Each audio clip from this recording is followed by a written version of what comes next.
be seated. Where Hezekiah received a message, the word says that he was near death. He was sick. And Isaiah came to him and gave him a word. So if I can speak from a very simple subject, I would use, is this word for me? And for a subjective thought, I want to say, any act of God is for you. This message all started from a few text messages. But maybe a week and a half ago, I received a message from your pastor.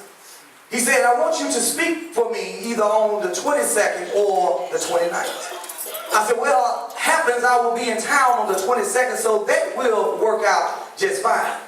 Well, every morning God has sent a word to me in order to just hit the send button and send out to everybody who is registered on the registry list. Well, I received another message right after his message from someone who knew the sender but did not know the number. So they said, are you sure that these messages are going to the right person? Well, the very next morning, another message went out because I didn't respond neither with an amen or if you say, is it going to the right person?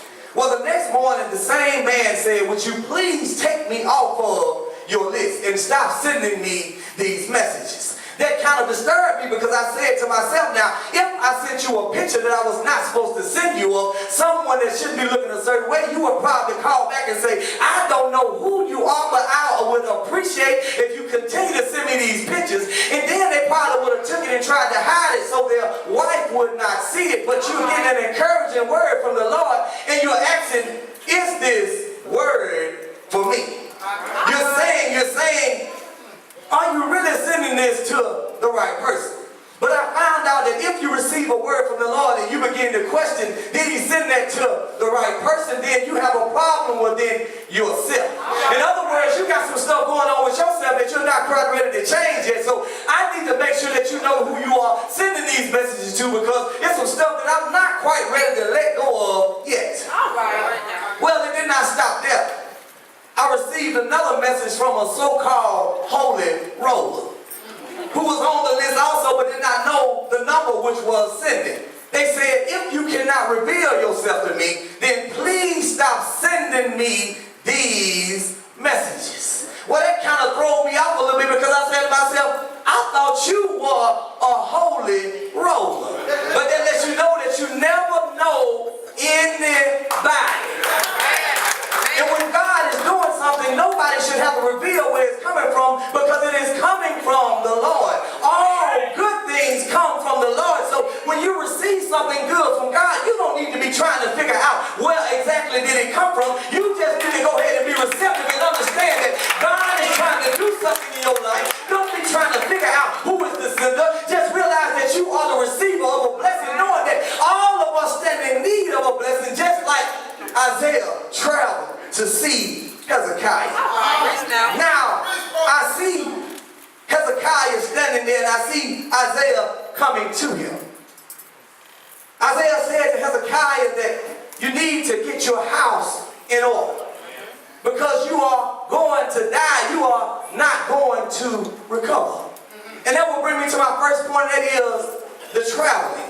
Now, Isaiah had to travel to see Hezekiah because they went way back. They've been dealing with the Assyrians for a long time, trying to battle them and trying to take their land. And Hezekiah began to reign over in that land when he was about 25 years old. In other words, he became their ruler at 25 years old. So he was a very young man. So he had begun to let the Lord use him at an early age. In other words, he accepted what God had for him when he was only 25. See, sometimes it takes some of us a little bit longer than that to come in. I know some people who didn't come in till they got 40 or 50 years old, but you know the good part about it, he did not put an age limit on your coming in. And the good part about it is, no matter how old you are when you come in, he still will receive you just as you were a baby, because that's just the type of love that he has. I was telling one of our family members the other day, you know what? You got some of that God loving you, because when everybody else stops loving and say, I'm tired of loving you because you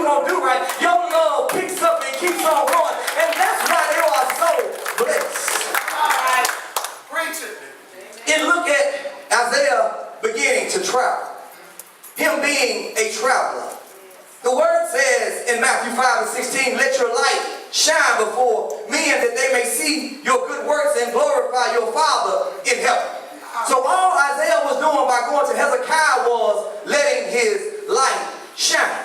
And see, sometimes when we're doing something for the Lord, it becomes hard to let your light shine because you feel like somebody's not going to receive me, or somebody's not going to accept me, or somebody's not going to be able to tolerate me, or they might send me away, or they might not open the door. But I stopped by here to tell you that as long as you let your light shine, then they're going to have to glorify him one day, whether it be today, tomorrow, or next week, because something is coming in their lives when they're going to need him, and they're going to need him right away.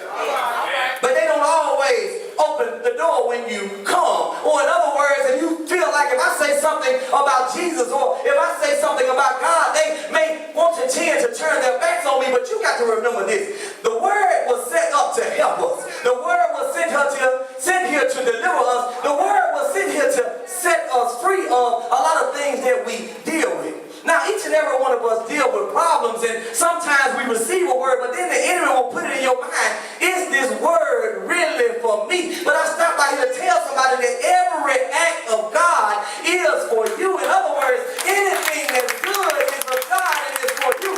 But let somebody text you some foolishness. Citizen says so-and-so that jumped on so-and-so, and they thinking about going down there and getting them back. You ain't going to say, is that message for me? You going to say, child, who?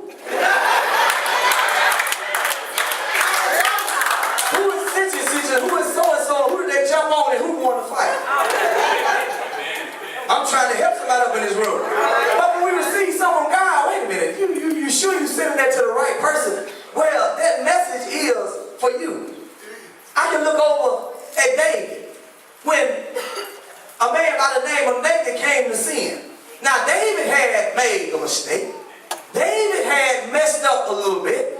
He seen something as us, we do, that looked kind of good to him. And he said, you know what? I'm going to do whatever it takes to get that little bit right there. So you know what he did? He sent that woman's husband, named Uriah the Hittite, out there to be killed in battle just so he can have that man's wife. But do you know what the Lord did? The Lord sent a traveler, listen, I said traveler, by the name of Nathan to David to tell him a story about a man that had some lambs and some sheep. And he said, you know, that man would not even cook one of his sheep for the other man. He said, and David got so upset, he said, that man ought to be ashamed of himself. And you know what Nathan said? You are that man.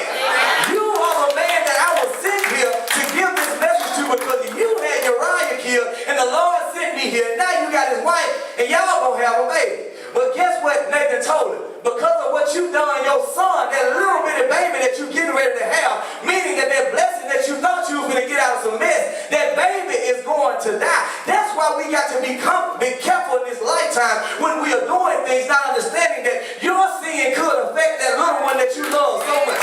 Your sin could cause your child to die. It can fall back on one of your loved ones. That's why when you see people suffering right now today, you don't even know why they're going through what they're going through. It may not be because of anything that they have did. It may be because of something that mama and daddy did, or their sister and brother did. I'm trying to help somebody else with this. But the Bible never knew that we was in trouble, because the Bible says that we were born into sin and shaped in iniquity. That means that my mama and daddy was a mess. That means that I am a mess. They got together from 3 to 15 minutes. They had me, and then another mess came out. And the Bible also told me, for all have sinned and fallen short of the glory of God.